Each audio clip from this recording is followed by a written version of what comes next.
ബലാത്സംഗ കേസിന് പിന്നാലെ വേടൻ ഒളിവിൽ പോയി. പോലീസ് വ്യാപകമായ തിരച്ചിൽ നടത്തുന്നു. കഴിഞ്ഞ ദിവസം തൃശൂരിലെ വീട്ടിൽ പോയി പോലീസ് സംഘം തിരച്ചിൽ നടത്തിയെങ്കിലും വേടൻ ഇവിടെ ഉണ്ടായിരുന്നില്ല. അതോടെ ബലാത്സംഗ കേസിൽ പ്രതിചേർക്കപ്പെട്ട ഹിരൺദാസ് മുരളി എന്ന റാപ്പർ വേടനായി പോലീസ് തിരച്ചിൽ ശക്തമാക്കിയിരിക്കുകയാണ്. കേസിൽ മുൻകൂർ ജാമ്യം തേടി വേടൻ കഴിഞ്ഞ ദിവസം ഹൈക്കോടതിയെ സമീപിച്ചിരുന്നു.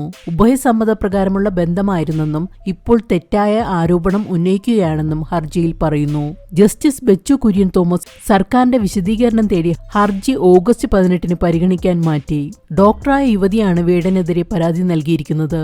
കോഴിക്കോട്ടും പിന്നീട് എറണാകുളത്തും സ്ഥലമാറ്റമുണ്ടായപ്പോൾ അവിടെ താമസ സ്ഥലത്ത് വെച്ച് 2021 വരെയുള്ള കാലയളവിൽ പീഡിപ്പിച്ചുവെന്നാണ് പരാതി. വിവാഹ വാഗ്ദാനം നൽകിയായിരുന്നു പീഡനമെന്നും സാമ്പത്തിക ഇടപാടുകൾ ഉണ്ടായിരുന്നതായും പരാതിയിൽ പറയുന്നുണ്ട്.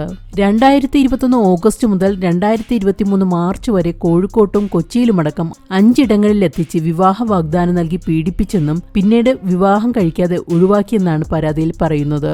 പരാതിയിൽ പറയുന്ന സ്ഥലങ്ങളിൽ പരിശോധന നടത്തുന്നുണ്ട്. യുവ ഡോക്ടറുടെ രഹസ്യമൊഴി കഴിഞ്ഞ ദിവസം മജിസ്ട്രേറ്റ് രേഖപ്പെടുത്തിയിരുന്നു.